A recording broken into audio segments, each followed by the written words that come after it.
प्रातःकाल राम और लक्ष्मण ऋषि विश्वामित्र के साथ मिथिलापुरी के वन उपवन आदि देखने के लिए निकले। एक उपवन में उन्होंने एक निर्जन स्थान देखा। राम बोले, गुरुदेव, ये स्थान देखने में तो आश्रम जैसा दिखाई देता है, किंतु क्या कारण है कि यहाँ कोई ऋषि या मुनि दृष्टिगोचर नहीं हो रहे हैं? इस पर विश्वामित्र जी ने कहा, ये स्थान कभी महात्मा गौतम का आश्रम था। वे अपनी पत्नी अहल्या के साथ यहाँ रहकर तपस्या करते थे। एक दिन गौतम ऋषि की अनुपस्थिति में इंद्र ने गौतम के वेश में आकर अहल्या से प्रणय याचना की। यद्यपि अहल्या ने इंद्र को पहचान लिया था, तो भी यह सोचकर कि मैं इतनी सौंदर्यशाली हूँ कि देवराज इंद्र स्वयं मुझसे प्रणय याचना कर रहे हैं, अपनी स्वीकृति दे दी।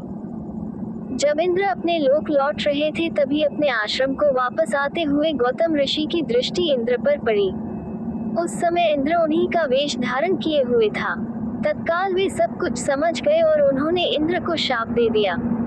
इसके बाद उन्होंने अपनी पत्नी को शाप दिया कि रे दुराचारिणी, तू हजारों वर्ष तक केवल हवा पीकर कष्ट उठाती हुई यहाँ राख में पड़ी रहे। जब राम इस वन में प्रवेश करेंगे, तभी उनकी कृपा से तेरा उद्धार होगा।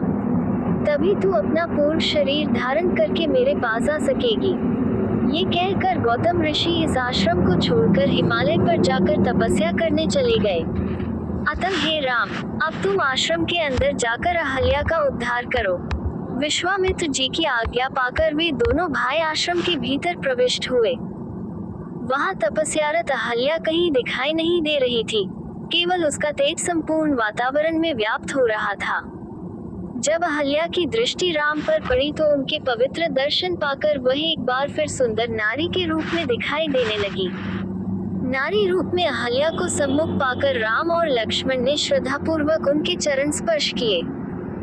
तत्पश्चात उससे उचित आदर सत्कार ग्रहण कर वे मुनिराज के साथ पुनः मिथिलापुरी को लौट आए।